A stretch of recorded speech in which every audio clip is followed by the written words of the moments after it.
ofisi ya Jeshi la Polisi kanda maalum ya Dar es Salaam. Siku ya leo, Kamanda Jumanne Mulilo ameita waandishi wa habari na kuwaelezea juu ya tukio ambalo limetokea Kigamboni la mtu kuharibu gari lake mwenyewe, kunyofoa baadhi ya vitu ikiwemo taa, redio na vinginevyo, ili tu bima waweze kumlipa. Jeshi la Polisi kanda maalum ya Dar es Salaam limemkamata pia mtu ambaye amefahamika kwa jina la David Zefania Sanga, huyu mwenye umri wa miaka 38. Zamani alikuwa ni mfanyakazi wa kampuni moja ya bima iliyofahamika kwa jina la UAP. Mtu huyu amekamatwa kwa tuhuma za kutoa taarifa za uongo kwenye kituo cha polisi Kigamboni kuwa kuna magari mawili aliyoyataja kwa namba za T811 DUL Toyota Crown, lakini pia gari lingine namba T647 DRE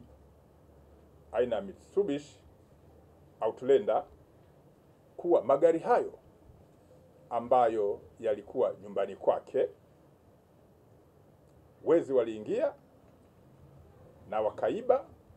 kwa kung'oa vifaa mbalimbali vya kwenye magari hayo.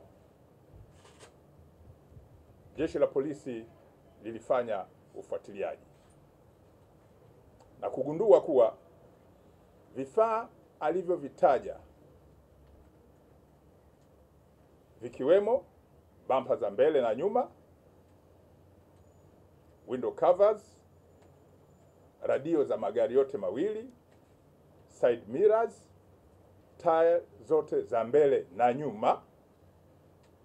pamoja na power windows za magari yote hayo mawili, pia betri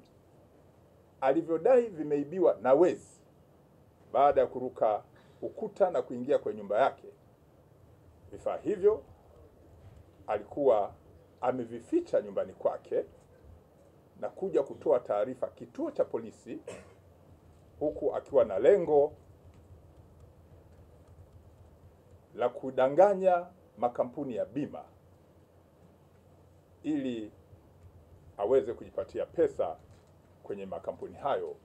kwa njia ya udanganyifu, kama ambavyo bima zimekuwa zikilipa kwa baadhi ya matukio.